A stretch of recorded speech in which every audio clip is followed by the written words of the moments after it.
Hi everyone, कैसे हैं? एकदम झक्कास। तो पढ़ाई मस्त चल रही है नीट वाले बच्चों। तो आज इस वाले वीडियो में अपन 2022 में जो नीट का पेपर पूछा गया था उसका जो ऑफिशियल पेपर है उसका फिजिक्स का क्वेश्चन अपन डिस्कशन करने वाले हैं, राइट। और लास्ट में मैं अपना कंक्लूजन भी दूंगा कि आपको क्या चीज़ है ना ध्यान में रखना चाहिए, है ना। पेपर देखने के बाद ही पता चलेगा, राइट। तो चलिए इसको शुरू करते हैं। तो गुड मॉर्निंग, नमस्ते, सत श्री अकाल, जय हिंद। जब भी आप वीडियो देख रहे हो, ठीक है। अगर आपने सब्सक्राइब नहीं किया तो सब्सक्राइब कर दीजिए ताकि मैं आपके लिए और भी ज़्यादा मोटिवेट होकर वीडियो में बनाता रहूँ, राइट। तो चलिए स्टार्ट करते हैं बिना टाइम को वेस्ट किए हुए, ठीक है। ये पेपर 2022 का, जाहिर सी बात है अपन फिजिक्स का डिस्कशन करेंगे। फिजिक्स में बच्चों को, नीट वाले बच्चों को दिक्कतें आती हैं, राइट। वो कहीं ना कहीं बायोलॉजी तो कर लेते हैं आराम से, ठीक है। बायोलॉजी भी कर लेते हैं, केमिस्ट्री भी कर लेते हैं, ठीक है। क्योंकि फिजिक्स में थोड़ा सा कैलकुलेशन का जो मार जो पड़ती है जिसकी वजह से थोड़ा दिक्कत आता है, राइट। तो फिजिक्स जिसने सही कर लिया तो समझो कि उसका जो है ना बेड़ा पार हो चुका है, उसकी जो है ना नैया पार हो चुकी है, ठीक है। इसलिए फिजिक्स को मद्देनजर रखते हुए आपको है ना तैयारी करनी चाहिए, राइट। तो चलिए स्टार्ट करते हैं पेपर को। 2022 का ये कोड 6 का पेपर है, राइट, ठीक है। तो पहला क्वेश्चन इसमें ये बोल रहा है कि टू रेसिस्टर्स है ना, that is having resistance 100 ohm and 200 ohm are connected in parallel in electrical circuit. The ratio of thermal energy develop in 100 ohm to 200 ohm. ठीक है, ठीक है, ठीक है। तो इसमें ये बोल रहा है कि आपका दो रेसिस्टर्स लगाया गया, एक तो आ गया आपका 100 वाला, दूसरा आपका यहाँ पे 200 वाला, right. We will write here 100 ohm and 200 ohm. इसको कनेक्टेड इन पैरेलल, ओके। इसको कोई सप्लाई से अपन इसको जोड़ देते हैं, सप्लाई जोड़ देते हैं। अब देखिए इसमें बोला कि ratio of thermal energy develop in the 100 ohm to 200। तो थर्मल एनर्जी डेवलप्ड कितना हो जाएगा? थर्मल एनर्जी डेवलप अपना एच का जो वैल्यू लिखते हैं, क्योंकि अब देखो इसमें जो भी पोटेंशियल होगा वही पोटेंशियल इसको मिलने वाला है, क्योंकि पैरेलल में उसी वही पोटेंशियल इसको मिलने वाला है। तो अब 100 ओम का अगर अपना लिखना है तो V² कर दीजिए, ठीक है। ये H1 बोल देते हैं, राइट। फिर जाके H2 डिवाइड कर दो, क्या कर दोगे यहाँ V² 200, राइट। अब देखो यहाँ पे क्या आ जाएंगे 200 डिवाइड बाय 100 मीन्स 2:1 आपका रेशियो आ जाएगा। चलो ये क्वेश्चन खत्म हो गया, ठीक है। अब देखते हैं आगे एक क्या बोल रहा है कि two hollow conducting sphere of radii R1 and R2, R1 is greater than R2 have equal charges, the potential would be, ठीक है। पोटेंशियल किस पे ज़्यादा होगा? इक्वल चार्जेज है, राइट। तो फर्स्ट वन इज ये है अपने पास ये R1, ठीक है, that is much much greater than the sphere which is having radius R2। तो अपन पोटेंशियल की वैल्यू अगर इसके सरफेस पे लिखते हैं तो इसका पोटेंशियल की वैल्यू अगर V1 इसको अपन बोल दें तो KQ divide by R1, right. इसके लिए अगर अपन लिखेंगे तो क्या लिखेंगे? K, इसको V2 बोल दो, KQ डिवाइड बाय R2।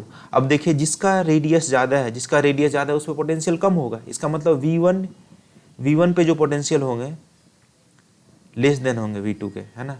तो क्या बोल रहा है कि depend on the material property of the sphere, right, okay, more on the bigger sphere, conducting sphere तो ही बोल ही दिया इसका, राइट। तो more on the smaller sphere, right. तो जिसकी ये इसकी वैल्यू कम है ना, इसकी वैल्यू कम है, तो क्योंकि चार्ज सेम ही है तो इसका मतलब जो छोटा स्फेयर है उस पर जो है ना ज़्यादा पोटेंशियल आपके होने वाले हैं, ठीक है। तो ये तो मैं बोलूँगा थ्योरेटिकल क्वेश्चन था इसमें, है ना। आगे बढ़ते हैं। When two monochromatic light of frequency nu and nu/2 are incident on the photoelectric metal, their stopping potential becomes Vs/2 and Vs respectively. Threshold frequency of this material would be। तो अपने पास ये जो फॉर्मूले होते हैं, कौन सा?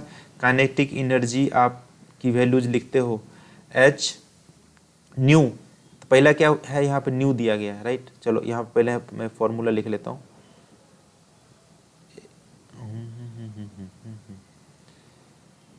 देखिए इसमें अपन क्या लिखते हैं? E minus of phi, right. E minus phi लिखते हैं, और ये फाई को ही अपन क्या बोल देते हैं? Threshold frequency H new not बोल देते हैं, राइट। अगर ये फाई की वैल्यू आ जाएंगी तो अपने पास थ्रेशोल्ड फ्रीक्वेंसी न्यू नॉट की वैल्यू अपन कैलकुलेट कर सकते हैं। तो पहला ये बोल रहा है, अब इसको अपन लिख सकते हैं कि फ्रीक्वेंसी पहले इसने न्यू इंसिडेंट हुआ माइनस ऑफ फाई, राइट। अब इसमें जो इसका स्टॉपिंग पोटेंशियल की वैल्यू है E into Vs/2, E into Vs/2, right. Similarly दूसरे के लिए अपन लिखेंगे तो E इंटू Vs, इसमें कितना है? फ्रीक्वेंसी आधी हो जाती है, H nu by two minus of five. अब ये दोनों को डिवाइड कर दो आप, अगर ये दोनों को डिवाइड कर दो तो यहाँ पे क्या हो जाएंगे 1/2, यहाँ से क्या बनने वाला एच न्यू माइनस फाइव, यहाँ से बन जाएगा H nu by two minus five. अब इसको क्रॉस मल्टीप्लाई कर दीजिए, क्रॉस मल्टीप्लाई करोगे तो क्या हो जाएगा, ये H nu by two minus of five equals to यहाँ पे एच न्यू माइनस ऑफ, इसको 2h न्यू कर लेते हैं, इसको 2 से मल्टीप्लाई कर देते हैं, 2h new minus 2 five.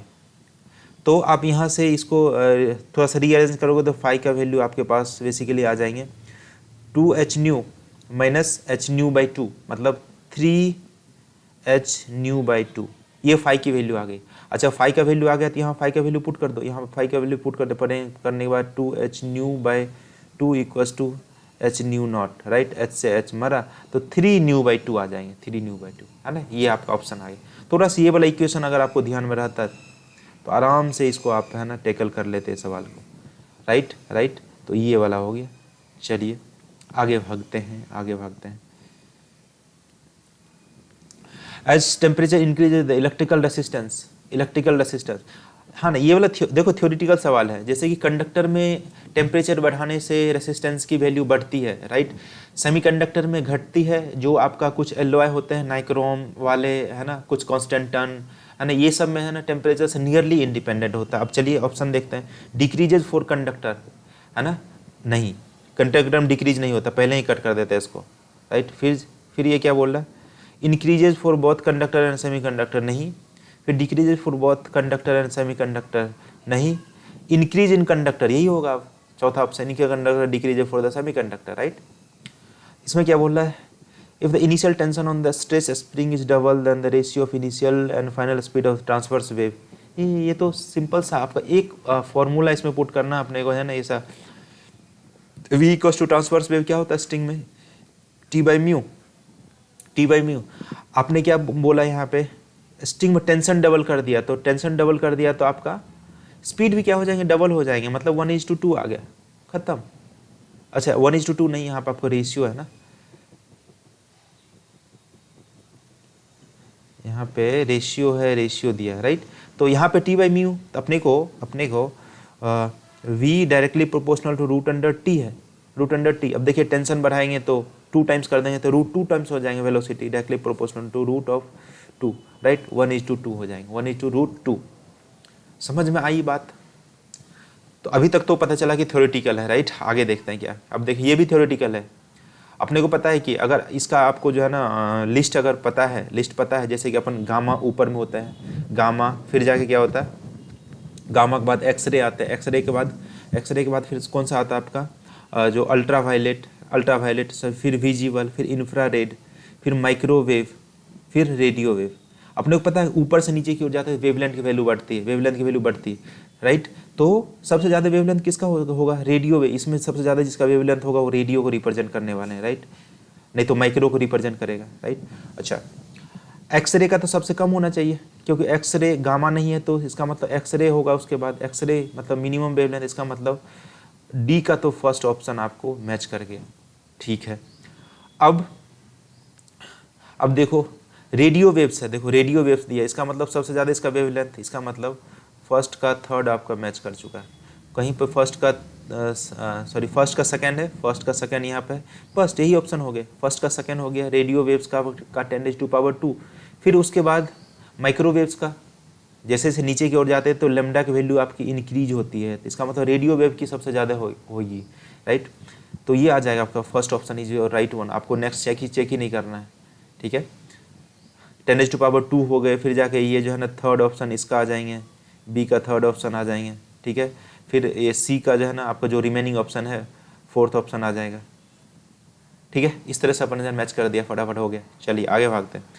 The ratio of radius of gyration of the thin uniform disc, okay, thin uniform disc है कहाँ से, अच्छा रेडियस ऑफ जो जायरेशन कई बार पढ़ते हैं लोग, कई गायरेशन पढ़ते हैं, तो ये अपन ये इसका जो फॉर्मूला था I = mk², I = mk²।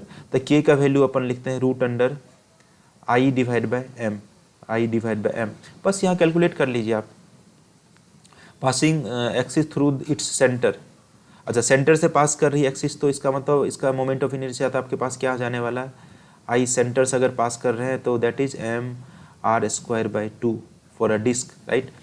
nth normal to its plane to the radius of gyration of the disc about its diameter. अच्छा, डायमीटर के अबाउट अगर ये पास करने वाले हैं तो इसके अबाउट अपने को पता है कि जो आई का वैल्यू होता है दैट इज mr²/4, है ना, ये डायमीटर के अबाउट, ठीक है।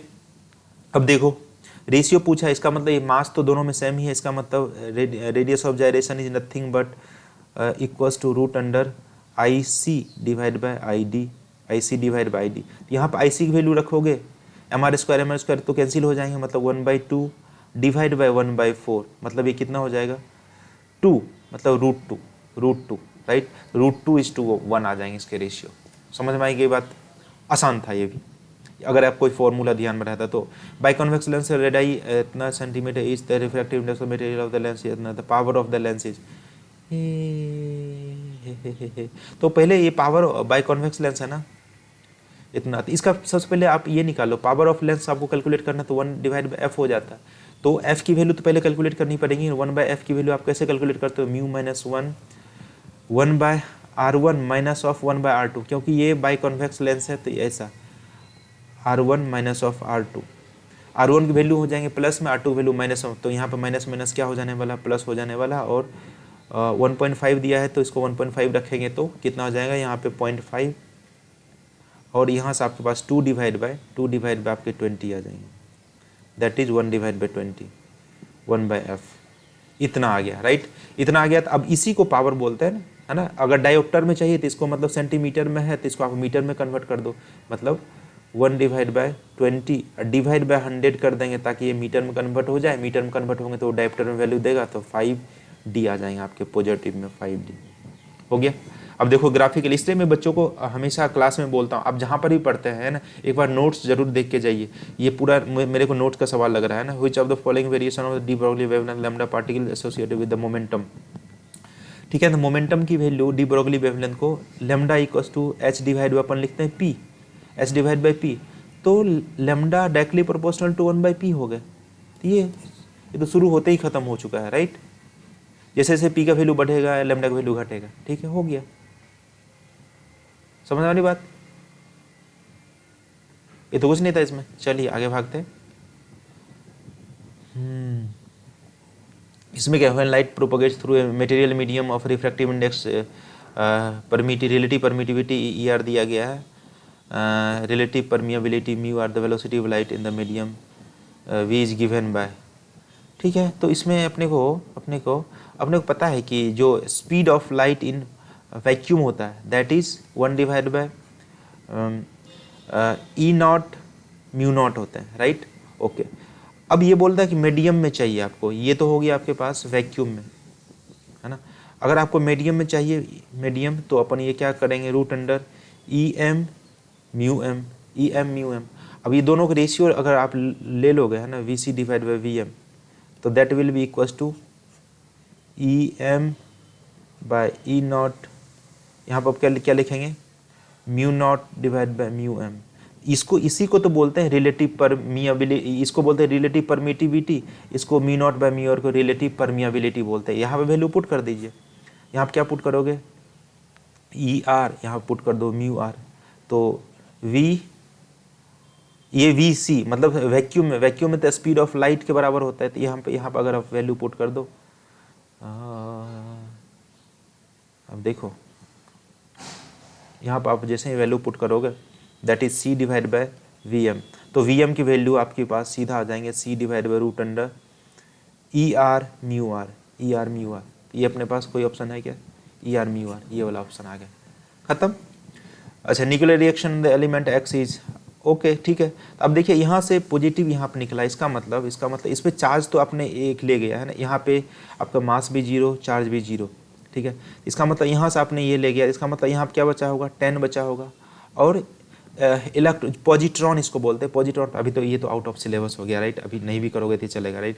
पॉजिट्रॉन हो गया, पॉजिट्रॉन पे मास तो 0 होता है और चार्ज है ना 1 लेके जाता है, इसका मतलब इसका मास तो 22 ही रहने वाला है, लेकिन इसका ये एटॉमिक नंबर की वैल्यू क्या हो जाएगी, 10 हो जाएगी। तो कौन सा बनेगा ये, नियॉन बन जाएंगे, नियॉन नियॉन नियॉन नियॉन, ये राइट, फोर्थ ऑप्शन। अच्छा, ideal gas undergoes the 4 different processes same initial state at the figure below, those process are adiabatic, isothermal, isobaric. अच्छा, एडियाबेटिक क्या होता है, एडियाबेटिक आइसोथर्मल के एक ही जैसा स्लोप दिखता है, राइट। लेकिन उसको आइडेंटिफाई करने के लिए अपने को पता है कि आइडियाबेटिक का जो स्लोप होता है, slope of adiabatic, slope of adiabatic होता है gamma times of P, negative ले लेते हैं। स्लोप ऑफ आइसोथर्मल ये क्या होता है, माइनस ऑफ पी। इसका मतलब इस दोनों में जो स्लोप जिसका ज़्यादा होगा वो किसको रिप्रेजेंट करने वाले हैं, एडियाबेटिक को। अब देखिए 3 और 2 का स्लोप ज़्यादा, इसका मतलब 2 तो आपका एडियाबेटिक हो जाने वाला है, 2 है एडियाबेटिक। तो इसका मतलब ये क्या हो जाएगा, आइसोथर्मल। ये तो यहाँ प्रेशर कांस्टेंट है तो आइसोबैरिक, आइसोबैरिक। यहाँ पे क्या हो जाएंगे, वॉल्यूम कांस्टेंट, आइसोकोरिक, आइसोकोरिक। तो हो गया। अब देखो फर्स्ट किसके बारे में बात कर रहा है, एडियाबेटिक। तो 1 curve which represent adiabatic process among, okay, adiabatic कौन रिप्रेजेंट कर रहा है इसमें से, तो कौन सा एडियाबेटिक को रिप्रेजेंट करने वाले हैं, ये जो कर्व जो आपका 2 है, 2 आपको एडियाबेटिक को रिप्रेजेंट करने वाला है। ये तो इसमें कुछ था ही नहीं है। Distance, ratio of distance travel in the freely falling body, first second, third and fourth second. ये तो nth जो वाला जो फॉर्मूला था आपको इससे कैलकुलेट कर पाएंगे आप आराम से, a/2 2n-1 है ना, ये वाला फॉर्मूला यूज करके आप यहाँ आराम से कैलकुलेट कर पाएंगे। अपने को पता है कि जो 1, 2, थर्ड एंड फोर्थ सेकंड में जो ऑड में है ना इसका डिस्टेंस बढ़ता है, ये क्लास में बाकायदा आपको पढ़ाया जाता है। 1:3, 3:5, 5:7 आ जाएंगे इसके वैल्यू, ठीक है ना। कुछ ये ऐसा है जैसे कि हमने यहाँ से कुछ चीज़ को छोड़ा है यहाँ पे, है ना। तो अब देखो फर्स्ट ये जो है ना 1 सेकेंड में कितना डिस्टेंस कवर करने वाला है, S1 की वैल्यू हाफ a 10 ले लेते हैं इंटू t², मतलब ये 5 आ गए, राइट। अब यहाँ से अपन ये डायरेक्ट कैलकुलेट कर लेते हैं 2 सेकेंड में, राइट। तो 2 सेकेंड में कैलकुलेट कर लेते हैं, तो इसका मतलब ये वाला डिस्टेंस आपको कैलकुलेट करना है। तो चलो पहले यहाँ 0 से u=0 से अपने t=2 सेकेंड यूज़ कर लेते हैं। तो s की वैल्यू कितनी आ जाएगी, ये हाफ a इंटू t² की वैल्यू कितना हो जाएंगे, 4। अब देखो ये कितना आ गया वैल्यू, 20 आ गया। 20 तो यहाँ से आया ना, लेकिन आपने को पूछा कि ये वाला ही इसमें कितना चाहिए, इसका मतलब 20 में से 5 को माइनस कर दो। इसका मतलब ये जो S2 की वैल्यू आया सेकेंड में जो टाइम को कवर किया, दैट इज़ 15। अब फिर जाके यहाँ से यहाँ तक कैलकुलेट कर लो, राइट। 0 से u=0 से कैलकुलेट कर लेंगे तो फिर जाके s की वैल्यू अगेन आ जाने वाली, हाफ a इंटू t², 9। यहाँ से कट कर देते हैं तो ये कितना आ जाएगा, ये कितना आ जाएगा आपके पास 5 मीन्स 45। तो यहाँ से यहाँ तक 45 हो चुके हैं, इसका मतलब थर्ड सेकंड में जो डिस्टेंस कवर करने वाले हैं 45 में से 20 को माइनस कर दो, ये कितना आ जाएंगे, 15 आ जाएंगे। तो ये S3 आ गया। तो अब ये सारे का अपन जो है ना रेशियो लोगे तो आपका वैल्यू ये ऑड में आ जाता है, 5:15:25:25 है ना, राइट। ये सो ऑन ऐसे चलते चले जाएंगे ना। तो 5 1 जा 5, 5 3 जा 5, 5 5 जा 25, तो 1:2, 3:2, 5:7 ऐसे चलते चले जाएंगे, यहाँ पे 35 हो जाएंगे, ठीक है। तो ये वाला आपका है ना, ये आ जाने वाला, ठीक है। तो ये याद रखना, ये तो क्लास में बाकायदा पढ़ाते हैं, है ना, सर लोग पढ़ाएंगे, इसलिए बोलते हैं कि आप नोट्स देख के जाइए एक बार। 2 object of mass 10 kg and 20 kg respectively are connected to the 2 ends of the light rod of length 10 meter with negligible mass, distance of center of mass। ओ हो, एक लाइट रॉड है, देखिए यहाँ पे लाइट रॉड है, हमने light rod यहाँ पे लगा दिया, that is 10 kg and 20 kg, right. The distance between these two masses is given to us, that is equals to 10 meter, right? No problem, okay fine। अच्छा, अब अपने को फाइंड करना है distance of the centre of mass of the centre 10 kg। अपने को पता है कि जो सेंटर ऑफ मास है, जो आपके जिधर ज़्यादा मास रहते हैं उसके इन्वर्स रेशियो में बढ़ जाता है, राइट। इट मीन्स जो सेंटर ऑफ मास किधर की ओर ज़्यादा झुका रहेगा, 20 kg की तरफ, राइट। इन्वर्स रेशियो में ये बटा हुआ रहता है, मतलब MR की वैल्यू होती है कांस्टेंट, ठीक है। अब 10 kg से आपको डिस्टेंस कैलकुलेट करना है, तो सर लोग आपको बताते हैं कि भाई अगर इधर से आपको डिस्टेंस चाहिए तो सबसे पहले ऊपर वाला मास रखेंगे 20 divide by total mass 10 plus 20 into total distance कितना है दोनों के बीच में 10 मीटर। अब इसको आप सॉल्व कर लीजिए आराम से, आपके पास आंसर आ चुका है। राइट। तो answer would be equals to 20 into 10 divide by 30। तो 20 divide by 3 is your answer, right. यहाँ से इतना आ गया 20 डिवाइड बाय 3, अब इधर से भी कैलकुलेट कर सकते हैं, राइट। राइट, इसका मतलब 10 मास से देखो 6.67 मीटर के डिस्टेंस पर रहेगा, राइट। झुका है ना इधर की ओर, 6.67। अच्छा, इसमें क्या बोला फिर, energy that will be ideally radiated by 100 kilowatt transmit 1 hour, right. तो ये पावर है, अपने को पता है कि पावर इक्वल होता है एनर्जी डिवाइड बाय टाइम। आपको एनर्जी चाहिए तो पावर इनटू टाइम, बस 100 इसको किलो में बदल दो, राइट। 1 घंटे में चाहिए मतलब 3600 सेकेंड, ठीक है। तो यहाँ से आप क्या लिखोगे, कितने शून्य हो जाएंगे आपके पास, 36, 3 2 5 2 7 10⁻⁷ जूल, 36 10⁻⁷ जूल, हो गया खत्म। हाँ, electric lift with maximum load of 200 kg lift passenger moving with constant speed 15 metre 1.5 metre per second, the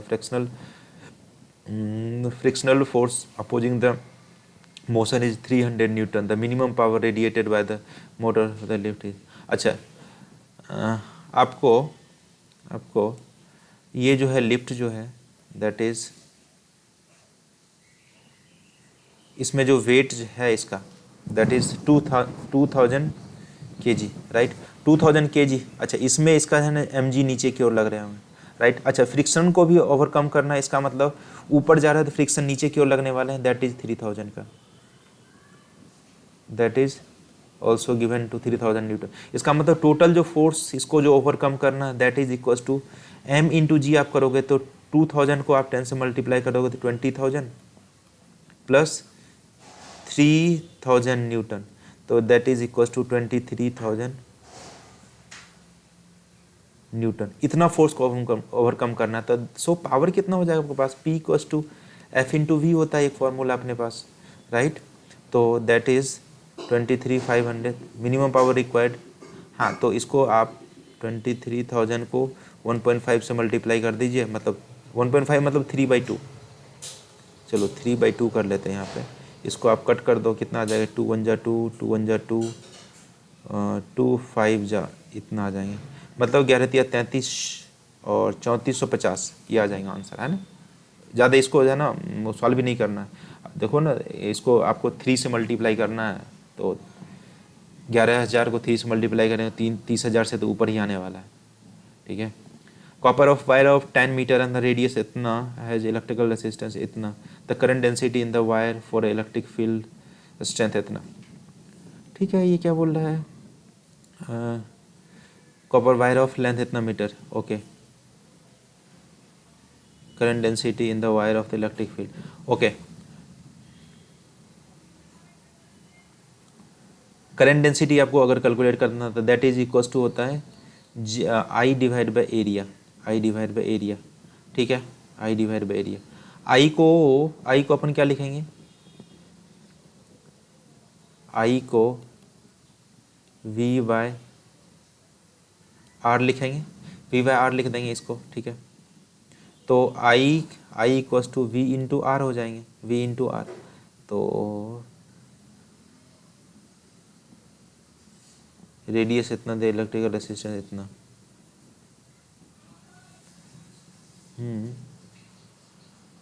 अच्छा, अपने को इलेक्ट्रिक फील्ड दिया गया था, इलेक्ट्रिक फील्ड दिया गया था, आप इससे है ना कैलकुलेट कर सकते हैं ना, क्या कैलकुलेट कर सकते हो आप, इससे कैलकुलेट कर सकते हैं v की value e into length, e into length, तो यहाँ पे पुट कर देते हैं इलेक्ट्रिक फील्ड इंटू इसका जो आपका वोल्ट पर मीटर है, नहीं, ये आपके पास the current density in the wire for electric field.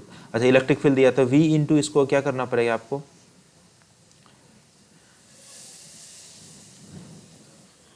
ये कॉपर वायर, ये कॉपर वायर अपने को, and length is 10 metre and radius इतना, इसका जो थिकनेस है ना इसके दैट इज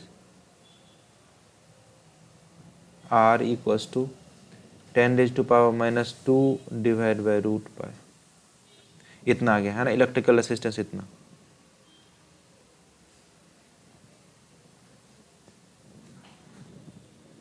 ठीक है, तो यहाँ से अपन ये कर लेते हैं v equals to I equals to V R, तो अपने पास यहाँ से आ जाने वाला है v का वैल्यू ये 10 इंटू 10 है ना, क्योंकि v इक्वल टू होता है e इंटू डी, है ना, e इंटू डी, ठीक है।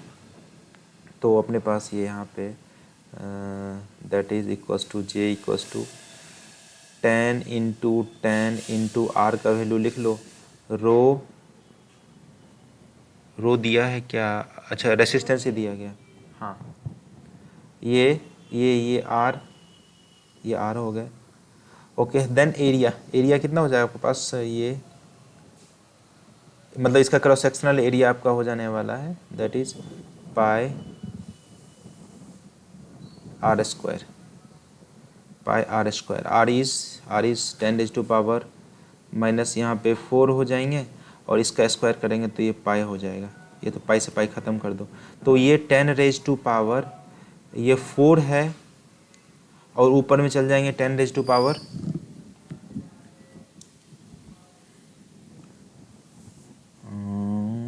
तो 10⁻⁻ ये 7 आ जाएंगे। Is there any option? 10⁻⁶ है, तो कहीं हमने 10 का कुछ लूचक किया होगा, राइट, चेक करना पड़ेगा यार।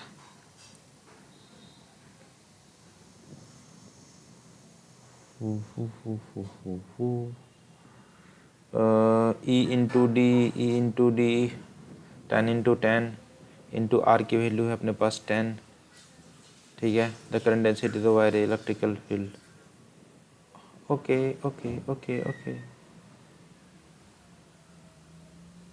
आर बाई ए,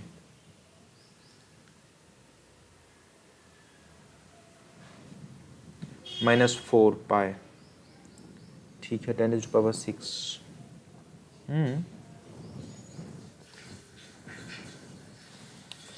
सही, तो 10 मीटर, कोई ऑप्शन ही नहीं दिया इसमें, कोई option, none of the option is given, पता नहीं ये कोई एक ऑप्शन आपको 10⁻�7 वाला होना चाहिए, आपको 4 2 6 एक साथ ही तो हो रहा है। आई तो अपने पास v equals to into D 10, D का value D is 10 metre, length of wire 10 metre ले लिया, that is 1000 pi into R square, ठीक है। 10⁻�7 आ रहा है यार, इसमें कोई ऑप्शन ही नहीं दिया है आपको, ठीक है, no option is given to us, कोई बात नहीं, चलते आगे बढ़ते हैं, एक में क्यों फंसे रहना है, इसको ऑप्शन नहीं दिया है, ठीक है। तो पता नहीं ये पेपर जिन्होंने टाइप किया उसमें कुछ गड़बड़ी किया होगा, ठीक है, कोई बात नहीं, आगे देखते हैं। A soap bubble of expand in the pressure inside the bubble has, तो इसमें soap bubble expends the pressure inside the bubble, अच्छा सोप बबल अगर एक्सपेंड कर रहा है, अपने को पता है सोप बबल के अंदर जो एरिया होता है that is pressure inside the soap bubble, surface tension divide by R, है ना, surface tension divide by R करते हैं, ठीक है। तो surface tension divide by R जैसे ही एक्सपेंड करेगा इसका मतलब रेडियस की वैल्यू बढ़ेगी, तो प्रेशर क्या हो जाएंगे, डिक्रीज हो जाएंगे, खत्म, इसमें फालतू के इसमें टाइम वेस्ट किया इतना। नेक्स्ट, कोई बात नहीं। Given statement, By-Savart law gives us the expression for the magnetic field strength of the infinitesimally small element at a current carrying the conductor only, ठीक है, सही बात है। By-Savart law इसमें बोला By-Savart law gives us expression for magnetic field strength of infinitesimally small current carrying conductor only, सही बात है। ये कंडक्टर में अगर करंट जो है फ्लो होता है दैट इज, यहाँ पर आपको फील्ड निकालना पड़ता है, ये आइडियल की वजह से आर डिस्टेंस पे, तो अपन ये कैलकुलेट करते हैं। By-Savart law analogous to Coulomb's inverse square law of Q, the former being related to the field produced by the scalar source, ideal while the other vector source. नहीं, By-Savart law और ये इसका जो है ना जो आपका Coulomb's inverse square law, दोनों अलग अलग चीज़ें हैं, तो ये इसका मतलब जो स्टेटमेंट आपका है 2 गलत हो गया, ये वाला सही है। तो स्टेटमेंट इसमें कोई ऑप्शन है आपके पास, statement 1 is correct and statement 2 is wrong, है ना, सेकेंड फोर्थ ऑप्शन आपके ये हो जाएंगे। Cell of mass is initially at rest and explodes into 3 fragments having mass in the ratio 2:2:2. If the fragments having equal mass fly off along the mutually perpendicular direction with the speed v, then the speed of the third mass right. तो ये suddenly explode करता है, इसका मतलब initial इसका momentum zero है तो finally भी मोमेंटम जीरो होना चाहिए। ये अगर परपेंडिकुलर डायरेक्शन में फ्लो करता है, इसका मतलब इसका नेट मोमेंटम किधर की ओर जाने वाला है, v√2 इधर की ओर। जाहिर सी बात, इसको कैंसिल करने के लिए जस्ट इसके अपोजिट वाला आपको जो है ना ये मोमेंटम होना चाहिए। जैसे कि ये इसका mass fragment two equal masses fly off along the, अच्छा इसमें 2m मास गया है, इसमें 2m मास गया है, 2m मास, राइट। इसमें इधर की ओर m मास गया होगा, तो इसमें जो आपके पास जो मोमेंटम है 2m into v, 2m into v, let say यहाँ पे क्या हो जाएंगे, दोनों तो p है ना, तो p है मतलब ये p√2 आ गए। p इज कितना हो जाएंगे, p का वैल्यू 2mv√2, राइट। अब देखिए थर्ड मास का जो है इधर की ओर है वेलोसिटी, लेट से है ना v1 है, तो राइट इसका मतलब ये momentum mv1 that must be equals to 2mv√2, 2mv√2। तो m से m को हटाओ तो अपने पास v1 की वैल्यू 2√2 टाइम्स ऑफ v आ जाएंगे, ये ऑप्शन आ जाएंगे, ठीक है।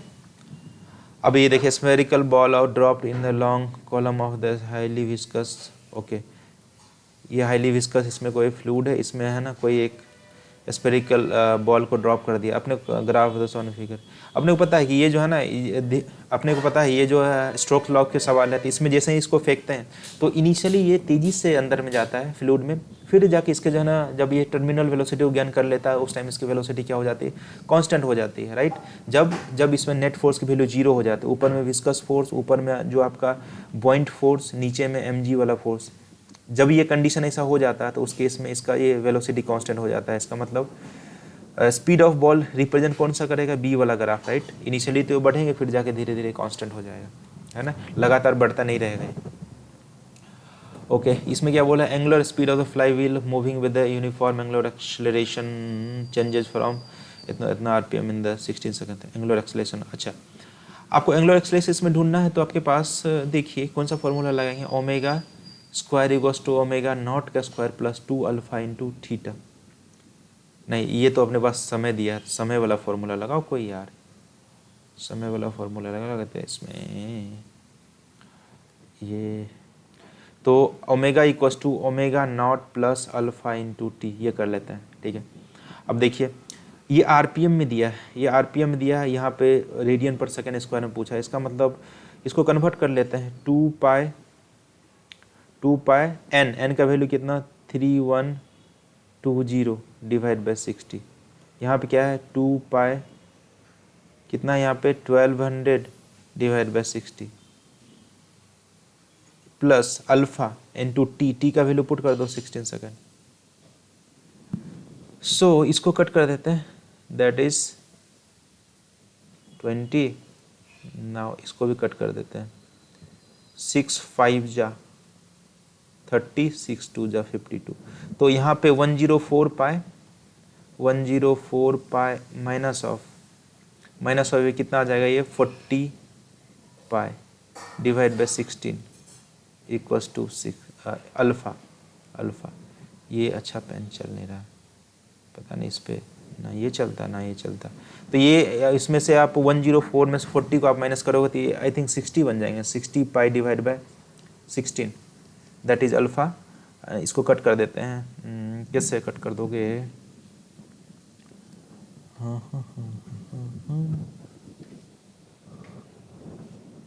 एंगुलर इन रेडियन पर सेकंड, तो ये इसको ऐसे कट करेंगे तो कितना आ जाएगा आपके पास, दैट इज 4 जा ये 15 पाई डिवाइड बाई 4 अल्फ़ा की वैल्यू 15 पाई डिवाइड बाई 4, इतना जो है ना ये आपके पास ही आ जाने वाला है, कोई ऑप्शन नहीं दिया है, पता ना ऑप्शन यहाँ पर गलत लिखा है, ठीक है हमने चेक कर लिया, 2 पाई n by 60 that is fine.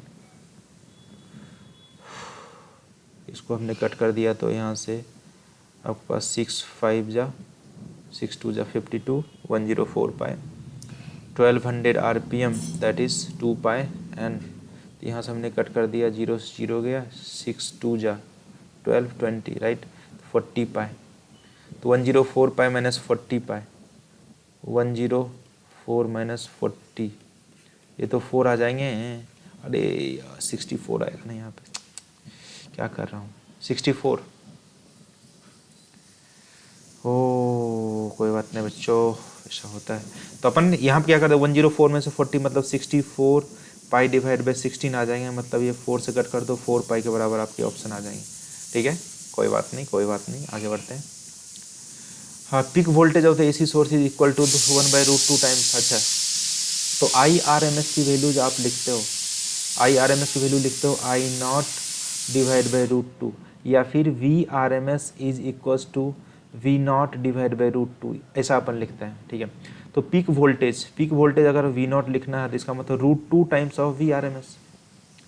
इसी से रिलेटेड कुछ पूछ रहा है, √2 times the RMS value of the AC source.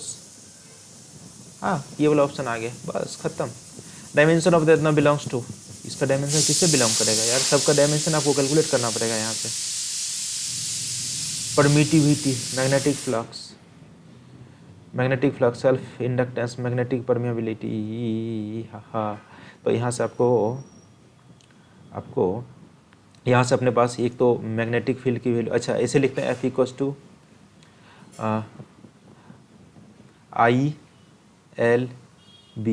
ILB। ठीक है, तो यहाँ से आप न्यूटन लिखते हो, न्यूटन को क्या लिखते हैं, MLT-2। I को अपन लिख दिया एम्पियर, ये L क्या है, लेंथ है, तो B का डायमेंशन आपके पास आ गया है ना, तो B का डायमेंशन L ने L को हटाया, ये एम्पियर है, तो M A इनवर्स T-2, ये आ गया आपके पास B का वैल्यू, राइट। अब मैग्नेटिक फ्लक्स फाई होता है B into A, phi is nothing but B into A, तो B का वैल्यू अपने पास M, अच्छा एरिया से मल्टीप्लाई कर देंगे तो L² आ जाएंगे, तो T-2 है ही, T-2 है ही, तो A-1 आ जाएंगे, MLT-2 यहाँ पे A-2, इसका मतलब मैग्नेटिक फ्लक्स तो नहीं होगा, सेल्फ इंडक्टेंस को आप कैसे कैलकुलेट कर सकते हो, तो जैसे कि एक अपने पास फॉर्मूला आता है, energy store in the inductor, क्या लिखते हैं, E=12 L इंटू आई स्क्वायर। अब देखिए ML² T-2 अपन एनर्जी को लिख लेते हैं, L का तो वैल्यू कैलकुलेट करना है, यहाँ पे A² लिख लेते हैं, A²। अब इसको इधर की ओर लेके जाओ, तो यहाँ से आपके पास क्या बनने वाला है, ML² T-2 इंटू A⁻², तो यहाँ पे L² नहीं L है, इसका मतलब सेल्फ इंडक्टेंस की वैल्यू ये नहीं होगी। मैग्नेटिक परमिएबिलिटी, इसको चेक करना पड़ेगा अपने को। मैग्नेटिक परमिएबिलिटी क्या है, μ0, अपने पास B का वैल्यू अगर आ गया है तो B का वैल्यू अपन क्या लिखते हैं, μ0 I डिवाइड बाय R लिखते हैं ना, ये मतलब उसमें रेसिस्टर्स में, सॉरी कोई सर्कुलर कॉइल है, इसमें करंट I बह रहा है तो उसका सेंटर मैग्नेटिक फील्ड लिखते हैं, इसका फॉर्मूला ये होता है। तो B का वैल्यू अपने पास अगर ये है, दैट इज A-2 T-2, यहाँ से μ0 की वैल्यू तो अपने कैलकुलेट करना है, एंड μ0 की कैलकुलेट करना है, यहाँ पे A लिख दिया, डिवाइड बाई R है तो मतलब L लिख दिया। अब देखो यहाँ से क्या आ जाएगा, MLT-2, या देखो A जो है ना नीचे हम आ जाएंगे तो A⁻²² आ जाएंगे, तो ये μ0 के बराबर आ जाएंगे, तो मैग्नेटिक परमिएबिलिटी की वैल्यू ये आ जाना चाहिए, MLT-2 इसका मतलब ये जो है ना, फोर्थ ऑप्शन आपका ये आया। इसमें सारे अगर फॉर्मूले आपको क्लियर है ना, दैट इज फाइन, मतलब आप आसानी से इसको कैलकुलेट कर पाओगे, राइट। इसमें क्या हो, डिस्प्लेसमेंट टाइम ग्राफ, तो 2 moving particles makes an angle 30 degree 45 degree with axis ratio there. अच्छा वेलोसिटी, अपने को पता है कि डिस्प्लेसमेंट टाइम ग्राफ का जो स्लोप होता है उसकी वेलोसिटी ज़्यादा होती है, और उस वो जो है ना वेलोसिटी को रिप्रेजेंट करता है, जिसका स्लोप ज़्यादा है उसकी वेलोसिटी ज़्यादा है, इसका मतलब है ना, इसका 30 डिग्री और 45, 30 डिग्री मतलब क्या है कि 10 ऑफ, मतलब वेलोसिटी इक्वल हो गया 10 थीटा, राइट।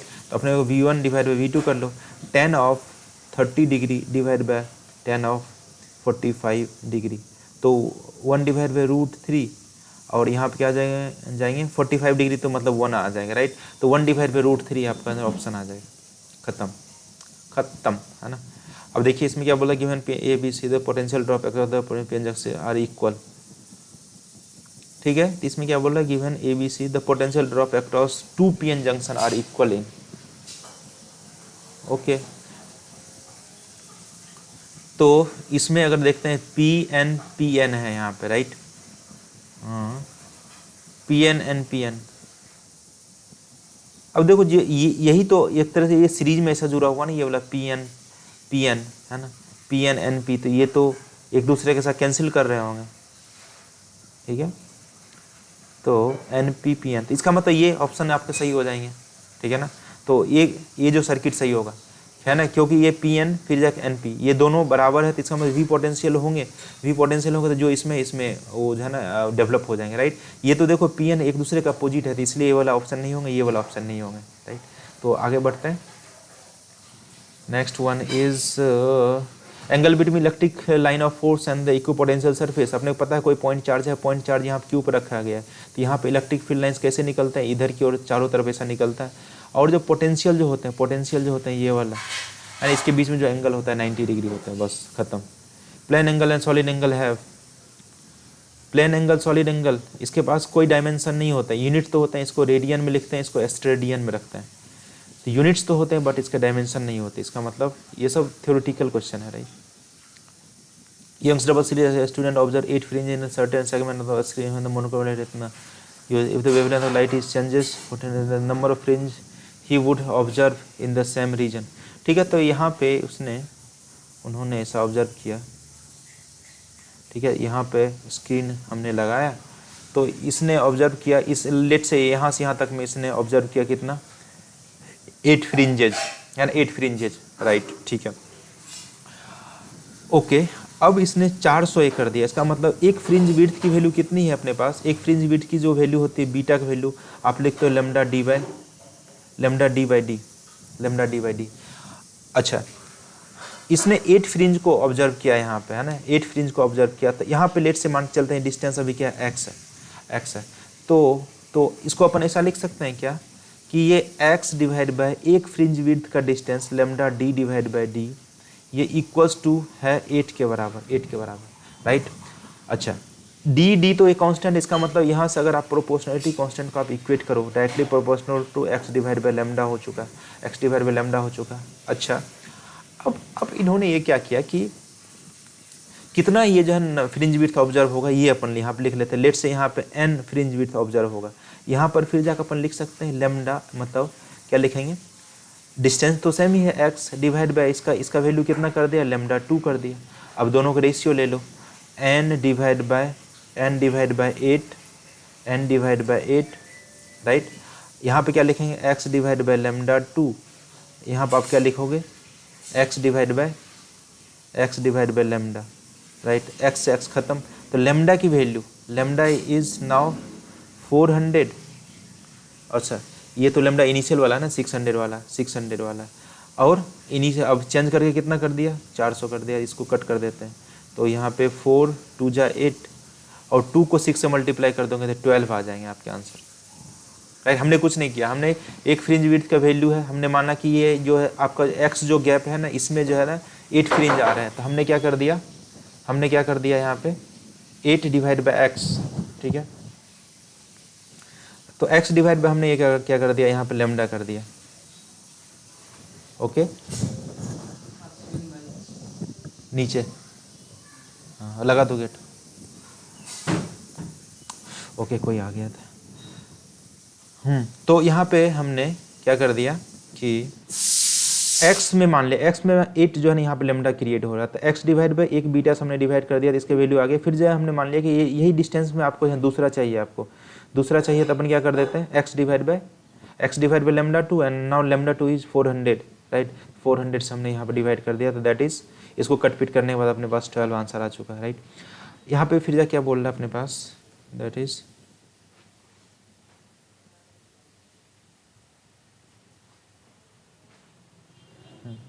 अब यहाँ पे half wave rectification if the input frequency is 60 hertz then the output frequency, तो फ्रीक्वेंसी में कुछ चेंज नहीं होता है ना, ये बात आपको ध्यान में रखना है, ये थ्योरेटिकल चीज़ है।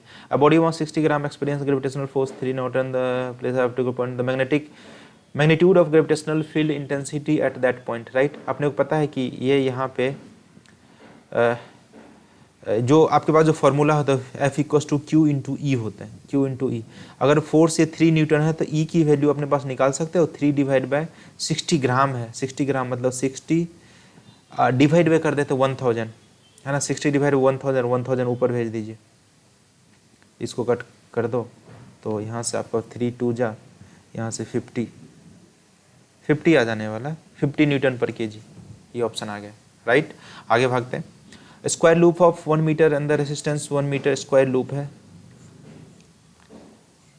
Square loop 1 metre side and इसका जो रेसिस्टेंस है, resistance is also given to 1 ohm. अच्छा, इसको जो रखा जो गया गया है 0.5 टेस्ला वाले फील्ड में, परपेंडिकुलर है इसका, है ना, फील्ड जो है परपेंडिकुलर है 0.5 टेस्ला के। Magnetic flux through the loop. अच्छा, मैग्नेटिक फ्लक्स अपना फाइल लिखना है तो बी इंटू ए कर देते, इसमें क्या है ना, B into A, B is 0.5, area मतलब क्या हो जाएगा आपका, स्क्वायर है तो मतलब 1.5 वेबर आ जाएंगे, इसमें क्या, ये सब रेसिस्टेंस वगैरह क्यों दिया था पता नहीं, मैग्नेटिक फील्ड ऑलरेडी दिया गया है, बी इंटू ए आ जाएंगे, राइट, कोई बात नहीं। कई बार डेटा जो है ना सर फालतू का पे दिया हुआ रहता है ना। T1 and T2 the energy of the electron in the first and second excited state, ठीक है, ये एक्साइटेड स्टेट है तो ये n इक्वस टू 1 लिख लेते हैं, n इक्वस टू 2 लिख लेते हैं, n इक्वस टू 3 लिख लेते हैं, n इक्वस टू 4 लिख लेते हैं, राइट, n इक्वस टू 5। तो फर्स्ट एक्साइटेड स्टेट मतलब ये हो गया आपका, सेकेंड एक्साइटेड स्टेट ये हो गया, ये नहीं कि ये तो ग्राउंड स्टेट है ना, फर्स्ट एक्साइटेड स्टेट ये है आपका, सेकेंड एक्साइटेड स्टेट ये है। तो बोर मोलर क्या पूछा है आपका, T1 एनर्जी एंड एनर्जी का रेशियो ही पूछा, ठीक है। तो आपका एनर्जी का रेशियो, आप जो फॉर्मूला जो आपका फर्स्ट में, इसको फर्स्ट बोल लेते E1 बोल देते हैं, अपन क्या लिखते हैं, -13.6 Z square divide by N square, N square, N का वैल्यू कितना है, एन का वैल्यू 4 यहाँ पे लिख लेते हैं, E2 -13.6 Z square divide by N square, N का वैल्यू फिर से कितना है यहाँ पे, मतलब सेकेंड एक्साइटेड स्टेट मतलब एन की वैल्यू 3 है, मतलब 9, इसका रेशियो ले लो 9:4 आ जाएंगे। अरे इसमें क्या था, आज लॉन्ग सोलेनोइड रेडियस इतना 100 टर्न्स पर mm, राइट, इसको n की वैल्यू कैलकुलेट कर लो, 100 टर्न्स पर mm,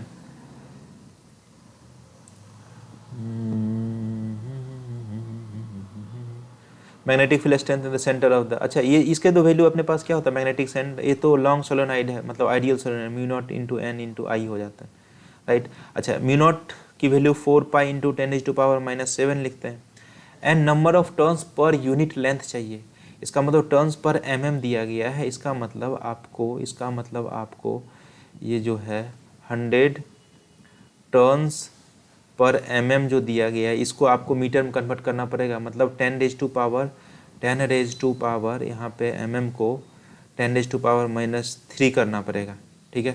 इसका मतलब ये 10⁵ टर्न्स पर मीटर आ जाएंगे, टर्न्स पर मीटर, यहाँ वैल्यू पुट कर दो 10⁵, और आई का वैल्यू दिया है 1 एम्पियर, तो अपने पास 4 पाई 10⁻², 4 पाई 10⁻², 4 पाई का वैल्यू 3.14 लिख लेंगे इज्जत के साथ, -2, अपने पास 12 पॉइंट समथिंग आ जाएंगे, 12.56 10⁻² टेस्ला, खत्म हो गया। अब इसमें देखते हैं टू परपेंडिकुलर इतना start vibrate same phase, some instant the two are at their mean position in the same phase, then minimum number of vibration that the shorter pendulum after which the two are again in the phase at the mean position, ठीक है ना। तो same इसमें phase में होना चाहिए, इसका मतलब दोनों का टाइम की वैल्यू सेम होनी चाहिए, राइट, दोनों का टाइम की वैल्यू सेम होना चाहिए। तो अपन ये मान लेते हैं कि अच्छा टाइम पीरियड का जो वैल्यू होता है सिंपल वैल्यू लूँगा 2 पाई √ आप L/G लिखते हो, तो फर्स्ट वाले के लिए लिख लेते हैं आप, है ना। तो कितना रोटेशन रिवोल्यूशन के बाद मिल रहा है, तो अपन मान लेते हैं N1, तो 2 पाई √ 121 डिवाइड बाई G, यहाँ पर लिख देते हैं N2, 2 पाई √ यहाँ पे 100 डिवाइड बाई G कर देते हैं, G से G को हटाओ, ये हटा, यहाँ पे कितना हो जाएंगे, इसको आप स्क्वायर रूट करोगे तो 11n1 = 10n2, तो 11 और 10 तो इसमें क्या बोल रहा है कि the minimum vibration of shorter pendulum का मिनिमम वाइब्रेशन कितना होना चाहिए कि उससे मिल जाए, राइट। तो मिनिमम वाइब्रेशन कितना होना चाहिए, 10 के बराबर, राइट, 10 के बराबर, तो फिर जाके उसको मैच करेंगे उसी वाले फेज में जाके। चलिए 10 आ गया आंसर। आगे भागते हैं। Intermolecular force Venice away, volume occupied by the molecules contain in the इतना kg at STP if the intermolecular forces vanish away। ये क्या बोल रहा है, volume occupied the molecules contain in the 4.5 kg of water, ठीक है ना। तो ये जो अरे यार ये रो मेरे को लगता है rho into mass divide by volume कर दो, तो अपने पास ये ठीक है। तो इसमें इसको अगर अपन बराबर करेंगे तो यहाँ मीटर क्यों आ जाएंगे ना, मास की वैल्यू 4.5 kg है into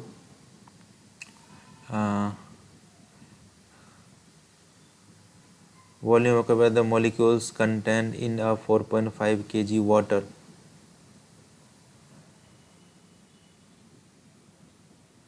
if the intermolecular force vanish away. अच्छा, इस यहाँ से अपने पास एक वॉल्यूम की वैल्यू आ जाएगी, यहाँ से मास डिवाइड बाय आप रो कर दो 10⁻³ मतलब 4.5 इंटू 10⁻³ आ गया। अच्छा okay,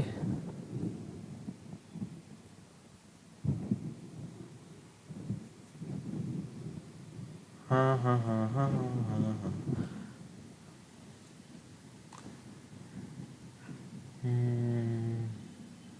intermolecular force vanish away is, intermolecular force को मीटर क्यों में रखा है यार, क्या है।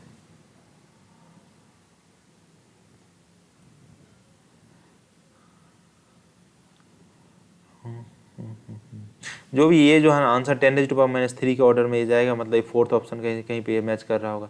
इसके बारे में पता नहीं ये ऑप्शन क्या दिया है, न्यूटन पर मीटर है ना, और out of the context question लग रहा है ना, इसको अभी स्किप करते हैं फॉर द टाइमिंग है ना। और ऑप्शन अगर ये होगा तो 10⁻³ का जो ऑप्शन होगा वो उसका है ना, ये इसमें 10⁻³ का है ना, ये अगर आपको टिक करना है तो यही टिक करना पड़ेगा है ना, क्योंकि ये फोर्स पूछ रहा है क्या है, मीटर क्यों ऑप्शन दिए गए हैं। ओके लेट इट बी, इसको जाने देते हैं। Two transparent media A and B separated by the plane boundary speed of light in those media इतना respective critical angle of the ray of light of this two media. Okay.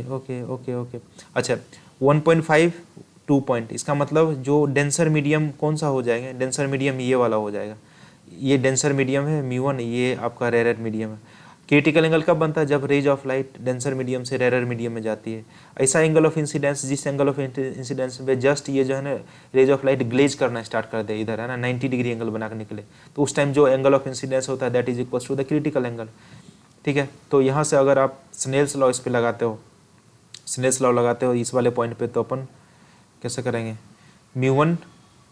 μ1 sign आई की जगह सी direct लिख लेते हैं, μ2 that is sine of 90 degree 1 कर लेते हैं ना, तो साइन सी का value μ2 divide by μ1।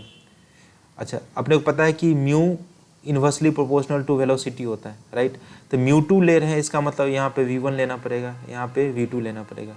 So v1 divide by v2 कर लेते हैं, v1 divide by v2, v1 मतलब फर्स्ट वाले मीडियम की जो स्पीड होगी वो कितना है 1.5 है ना, 1.5 10⁻⁴ यहाँ 2 है, तो इसका मतलब आप यहाँ पर लिखोगे 1.5 डिवाइड बाय 2 मतलब 3/4 साइन इनवर्स 0.75, साइन इनवर्स 0.75 ये आ जाएंगे ऑप्शन, खत्म। आगे भागते हैं। ग्रेविटेशनल कांस्टेंट जी, ग्रेविटेशनल पोटेंशियल इतना, इसको सब मैच करना है बच्चा, मैच करना है। तो ग्रेविटेशनल पोटेंशियल का जो वैल्यू जी का जो वैल्यू आप लिखते हो क्या, F equals to G m1 m2 divide by R का स्क्वायर। तो जी का वैल्यू आपको सिंपल से कैलकुलेट करना है, तो क्या करेंगे, newton metre square divide by kg square. तो न्यूटन को आप क्या लिखते हैं, mLT-2 इंटू एल स्क्वायर कर देंगे यहाँ पे kg स्क्वायर मतलब m स्क्वायर, तो मतलब एक m यहाँ न गया, तो बचा अपने पास m raise to power -1 L cube T raise to power -2, ये आना चाहिए।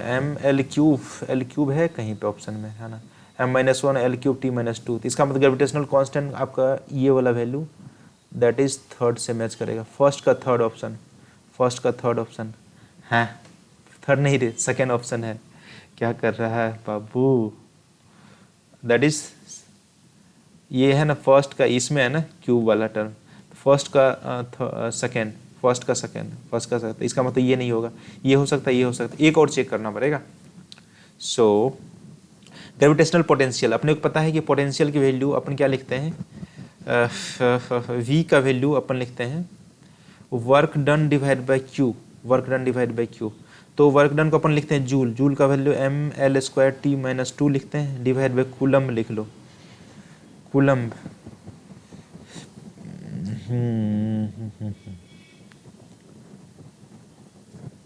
कूलम्ब का option ml² t-2, ml² t-2 gravitational potential है ना, सॉरी क्यू थोड़ी लगेंगे, केजी लिखेंगे यहाँ पे, केजी मतलब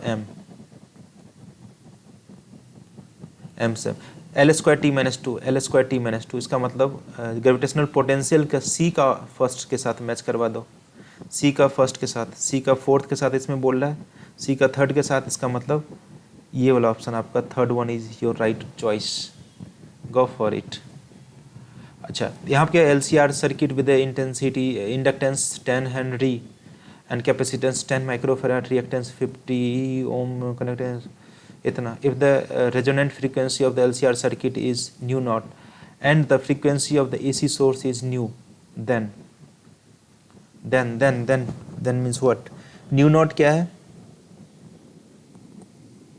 LCR मतलब है ना, मतलब रिजोनेंट फ्रीक्वेंसी है, इसका मतलब 1/2 पाई रूट ओवर LC कर देते हैं यहाँ पे, तो 1/2 पाई एंड L का वैल्यू 10 हेनरी है, यहाँ पे अपन लिख लेते हैं 10 माइक्रोफेराड है, 10 × 10⁻⁻6, तो 10⁻4 आ जाएंगे, इसका मतलब 100 ऊपर चला जाएगा, 100/पाई मतलब 50/पाई,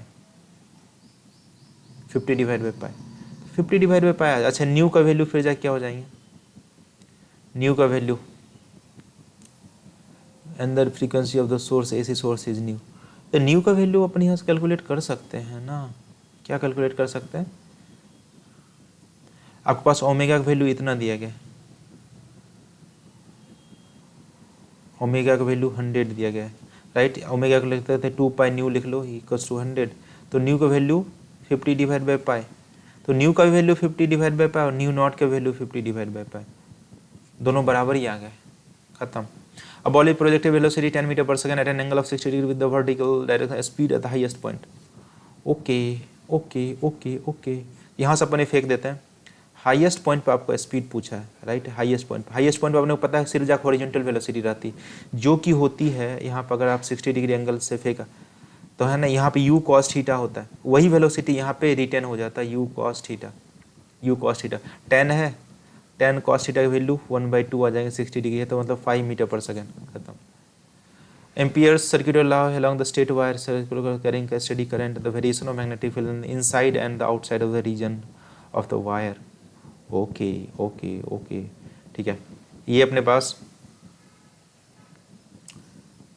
स्ट्रेट लॉन्ग कंडक्टर है, ये ऐसा नहीं है, ये कैसा है कि एक कंडक्टर है ऐसा, सीधा बन जाए यार, इधर से करंट ऐसे दुम दुम दुम दुम ऐसे पास कर रहे हैं, फटाफट पास कर, राइट, तो इसमें ये बोल रहा है कि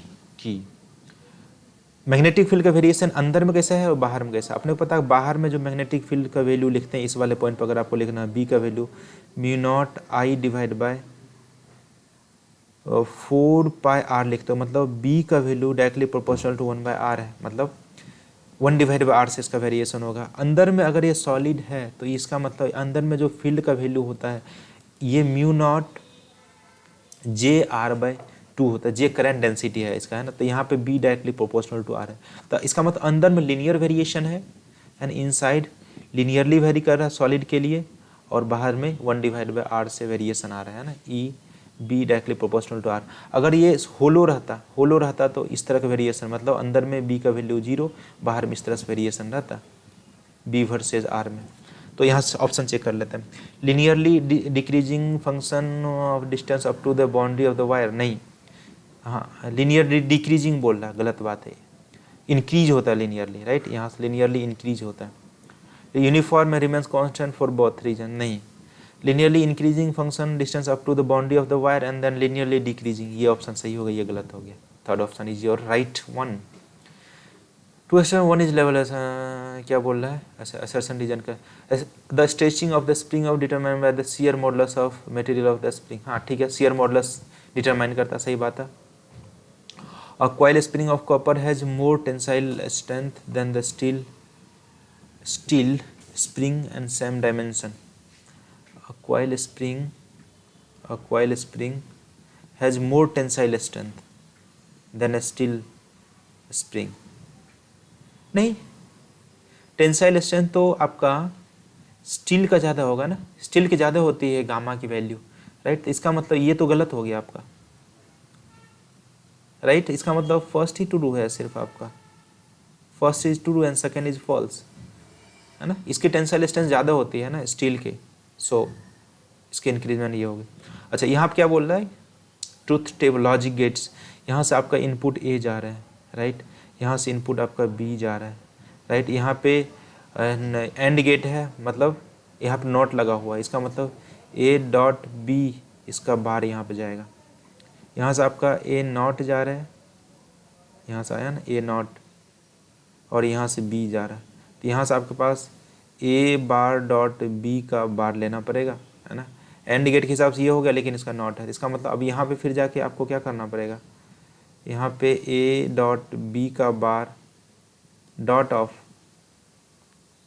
ए बार बी का बार, ठीक है, तो ये वाला वैल्यू आ जाने वाली। तो देख लो इसको कैसे करोगे आप, solve.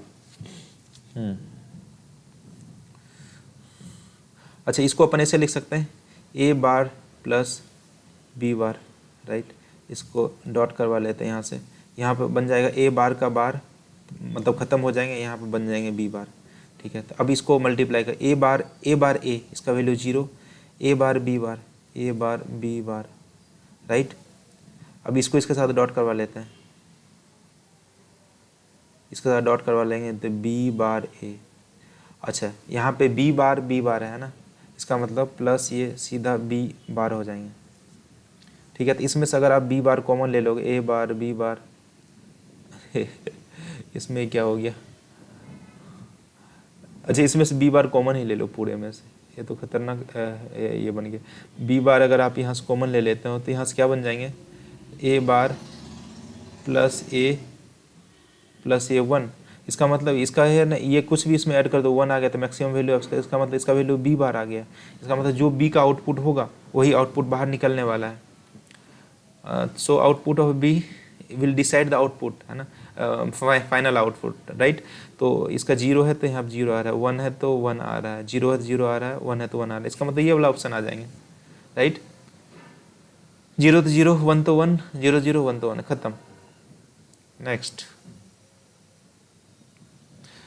nucleus of mass number इतना splits into 2 nuclei having mass number इतना, the ratio of the radius of 2 daughter nuclei, हाँ अपने पास जो फॉर्मूला था r equals to r nought a raise to power 1/3, तो ये इसको फर्स्ट मान लो, चलो r1 डिवाइड बाई r2 कर लेते हैं, तो यहाँ पर क्या हो जाएगा, a1 डिवाइड बाई a2 का पावर 1/3, a1 इज 125, यहाँ पे 64/1/3, तो यहाँ पर आप क्या लिखोगे, 5 डिवाइड बाय 4 का पावर 3 इंटू 1/3, 3 से 3 का खत्म, मतलब 5/4 आ जाएंगे, ऑप्शन खत्म।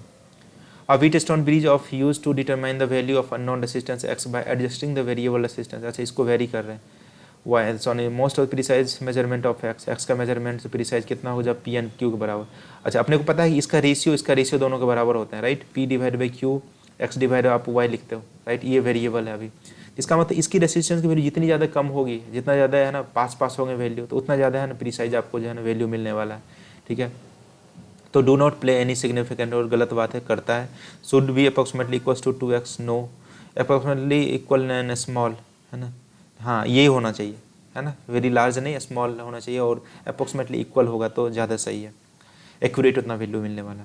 Area of the rectangular field of length इतना एंड द ब्रेथ इतना, rounding off the value of correct significant figure, correct significant figure.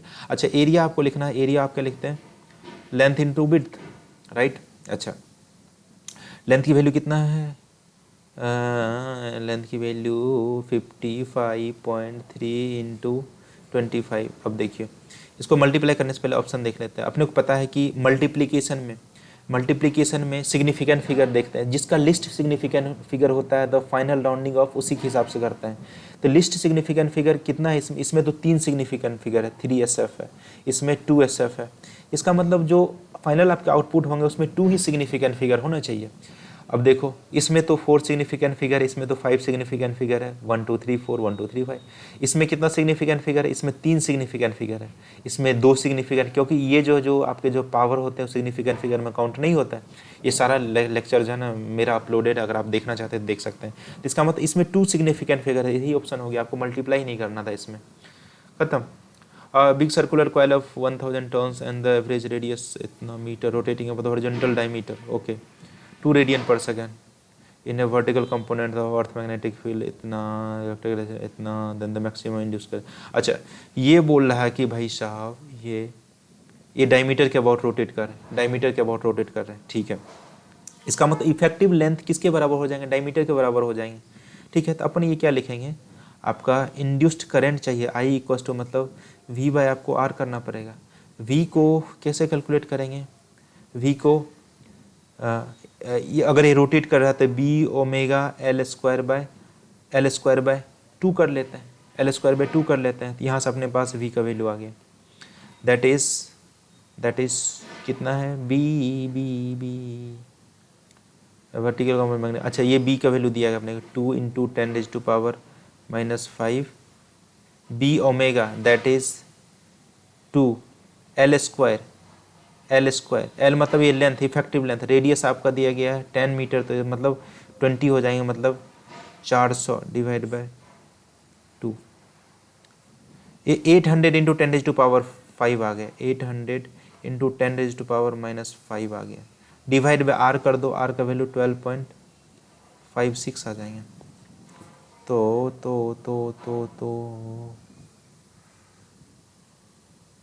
अब इसको थोड़ा सा सॉल्व करना पड़ेगा यार।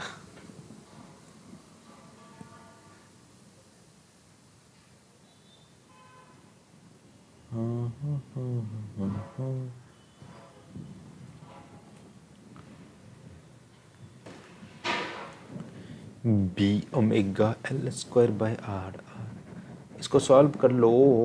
हो कैसे इसको, अच्छा इसको जीरो उड़ा देते हैं यहाँ से, 10⁻⁻3 आ जाएंगे, 10⁻⁻3 आ गया,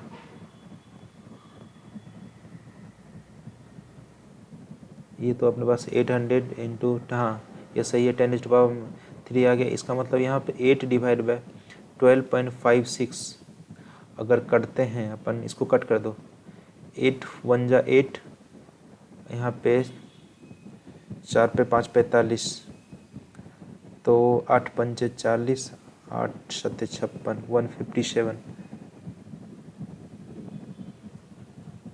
ये कुछ तो यहाँ पे गड़बड़ लग रहा है अपने को। I equals to V by R, ठीक है। अच्छा 1000 टर्न्स भी तो है, क्या कर हमने इसकी, ये तो एक के वजह से आपने कैलकुलेट किया ना, 1000 टर्न्स 1000 से आपको मल्टीप्लाई भी करना पड़ेगा इसमें यार। 1000 से मल्टीप्लाई कर दोगे तो ये 10⁻3 खत्म हो जाएंगे, 8 डिवाइड बाई 12.56। ये इतना गंदा सा वैल्यू क्यों दिया है यार, 2 टाइम्स में।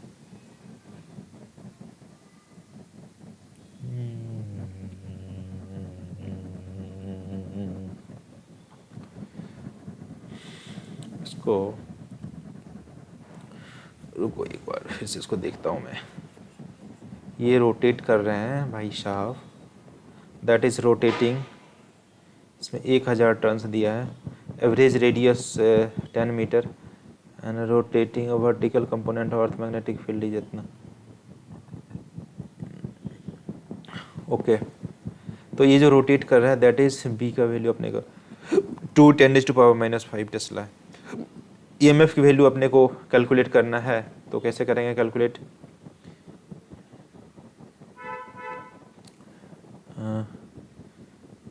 ये वाला रोटेशन हो रहा है इसका इस तरह से, तो बी वी का value B omega L square by 2, right.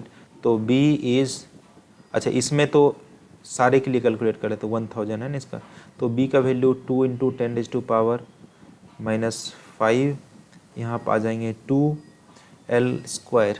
L मतलब क्या है, ये इसका जो रेडियस जो डायमीटर है वो, उसके अबाउट ये हो जाएंगे अपने पास 400 इंटू 10⁻³ सॉरी 10⁻+3 डिवाइड बाई 2, 2 से 2 ख़त्म हो जाएंगे। यहाँ से आपके पास क्या बच जाएगा 4, मतलब सॉरी 4 तो ये ख़त्म 800 इंटू 10⁻⁻2, मतलब ये 8 आ जाएंगे, राइट। तो 8 डिवाइड बाई 12.56 कर देना यार, इससे आपके है ना आई के वैल्यू आ जाएंगे, मतलब 0.25 के आसपास ही आ जाएगा आपका, 0.25 ही आएंगे ना, क्योंकि 8 डिवाइड बाई आपके पास इतना है, सफिशिएंट कोई ऑप्शन दिख नहीं रहा है यार इसमें। 8 डिवाइड बाई 12.56, 8 डिवाइड बाई 12.56, चिक चिक चिक चिक चिक चिक चिक चिक चिक चिक चिक चिक,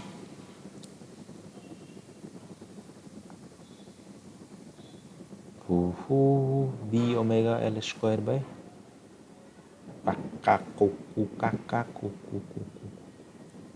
ठीक है, ये यही आएगा ना।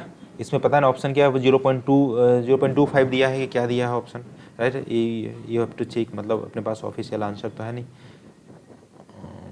पेपर है, चेक करना पड़ेगा। ओके कोई फाइन, कोई बात नहीं, कोनो बात नहीं। मेरे एक सब्जी बेचने वाले थे, वो कभी कभी उधारी में सब्जी लेते थे तो बोलता था कोनो बात नहीं, है ना, वही कोनो बात नहीं, है ना।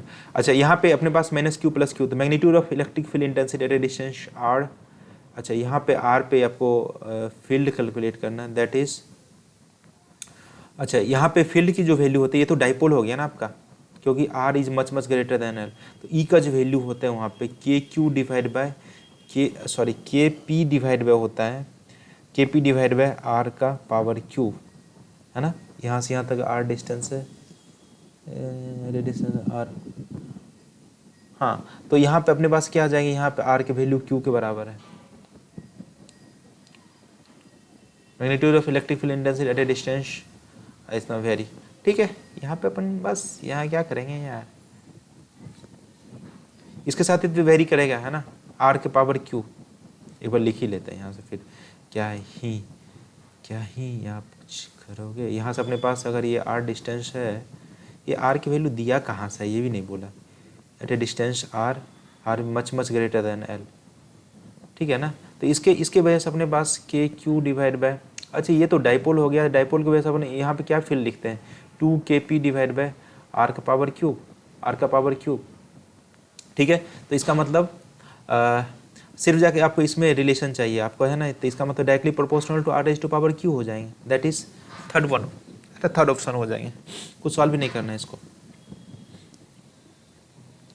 A capacitor 900 picofarad is charged fully 100 volt battery BS on in then the disconnected from the battery and connected अनचार्ज capacitor होता है 900 पिकोफैराड, तो इलेक्ट्रोस्टैटिक एनर्जी स्टोर। तो देखो हाँ, अपने को एक इसमें एक फार्मूला पड़ता है ना, एक फार्मूला पड़ता है कि इसमें हीट कितना डिसिपेट हुआ, राइट।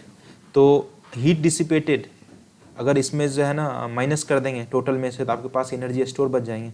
तो उसकी जो हीट डिसिपेटेड का जो फॉर्मूला है तो होता है अपने H = अपन लिखते हैं C1 divide by 2 times C1 + C2 into V1 minus V2 का होल स्क्वायर, राइट। अब देखो हीट डिसिपेटेड कितना हुआ, तो C1 that is 900 into 900, 2 into 900 कितना आ जाएगा 1800। अब देखो 10⁻⁻, यहाँ पे 9 पिकोफैराड, 10⁻⁻9 ऊपर में 10⁻⁻9, तो इसका मतलब एक तो ख़त्म हो जाएंगे, लेकिन एक यहाँ -9 आपका बचा रहेगा, राइट। अच्छा v का स्क्वायर कर दो, यहाँ पे 10⁻⁴ कर लेते हैं, तो यहाँ से आपके पास ये 0 ख़त्म, 9 2 जा ये ख़त्म, आपके पास यहाँ पे 10⁻⁻, 10⁻⁵ यहाँ पे कितना बचा -5, 10⁻⁵, इसको अपन डिवाइड करेंगे तो 225, जो कि 900 है ना, 4 से डिवाइड करेंगे 10⁻⁵ आ जाएंगे। ठीक है, ठीक है, कोई बात नहीं, ठीक है। अच्छा अब देखिए ये तो हो गया, इतना डिसिपेट हो जाएंगे है ना, इतना डिसिपेट हो जाएंगे। अच्छा 10⁻, पिको है 10⁻⁻12, अच्छा सही है, सही है, सही है, सही है। पिको है 10⁻⁻12 होता है कि 9, हाँ 9 ओम होता है, ये -12 होते हैं बाबूजी, -12 होता है। इसका मतलब यहाँ पे -8 करना पड़ेगा आपको, तो यहाँ से आप 2.25 इंटू 10⁻⁻6 लिख सकते हैं, है ना। अब देखिए इनिशियली एनर्जी था कितना इसके पास, है ना, इसके पास एनर्जी इनिशियली जो कैलकुलेट कर सकते हैं अपन, half C into V², C is इतना 10⁻⁻12 इंटू V², क्या हो जाएगा 10⁻⁴। तो यहाँ से आपके पास ये 450 आ जाने वाला है, 450 इंटू 10⁻⁻8, इसका मतलब यहाँ से आ जाने वाला 4.5 इंटू 10⁻⁻6। ये इतना था, अब डिसिपेट इतना हो गया, डिसिपेट इतना हो गया, तो बचा कितना, तो 2.25 में 4.5 को माइनस करेंगे तो मतलब 2.25 10⁻⁻6 जूल एनर्जी बची रहेगी, है ना। 2.25 10⁻⁻6 जूल एनर्जी ये बची रही। अब इसके बाद केमिस्ट्री वाला सेक्शन है, राइट। तो ये था full discussion of physics paper 2022 का, राइट। इसको देखने के बाद मेरे को आइडिया ये लगा कि बहुत सारे क्वेश्चंस जो है इसमें थ्योरेटिकल था, प्योरली फॉर्मूला बेस्ड था। तो जहाँ पर भी आप पढ़ते हो वहाँ के टीचर्स का नोट, मुझे पूरी उम्मीद है कि सारा फॉर्मूला कवर करते होंगे, सारा कॉन्सेप्ट को कवर करते होंगे, राइट। वो पूरा फॉर्मूला देख के जाइए। अगर आपके पास फॉर्मूला नहीं है तो हमने बहुत सारे शॉर्ट नोट्स, वन शॉट का वीडियो उसमें डाला, उसमें कंप्लीट फॉर्मूला को मैंने कंपाइल किया है, राइट। कहीं पे बहुत सारे वीडियो मैंने देखा, कहीं पे है ना कुछ फार्मूला गायब है, कहीं पे कुछ फार्मूला गायब है, तो हमने सबको मद्देनजर रखते हुए हमने पूरा फार्मूला है ना वन शॉट में कवर किया। उससे ज़्यादा फार्मूला नहीं हो सकता, एटलीस्ट आप फार्मूला देख के जाएंगे तो आप बहुत ज़्यादा सवाल को अटैम्प्ट ले सकते हो, राइट। बस जो आपके नेचुरल स्पीड है, फिजिक्स को थोड़ा आप अच्छे से सॉल्व कीजिए, है ना। इसमें मार्क्स लाना बहुत ज़रूरी है, इसमें मार्क्स नहीं आएंगे तो फिर कहीं ना कहीं इफेक्ट होता है पूरा ओवरऑल रिजल्ट पे आपके, तो ठीक है। तो इस तरह से आपको है ना फॉर्मूला देख के जाना है और फोड़ के आना है, राइट। एग्जामिनेशन को फॉर्मूला देख के है और पूरा है ना कूल होकर पेपर को अटेम्प्ट करना है, राइट। बहुत अच्छा होने वाला है ना, उम्मीद कीजिए बहुत अच्छा होने वाला है। All the best for your upcoming examination. मेरी दुआएं आपके साथ है, आप बहुत अच्छा करने वाले हो, ठीक है। फॉर्मूला देख के जाइए, शॉर्ट नोट्स जो बनाए शॉर्ट नोट्स पढ़ के जाइए, नहीं तो मेरे चैनल से पे जाकर वन शॉट आप बहुत सारे देख सकते हो, राइट। अगर आपने सब्सक्राइब नहीं किया तो सब्सक्राइब कर देना यार, लाइक कर देना, शेयर कर देना, ठीक है। चलिए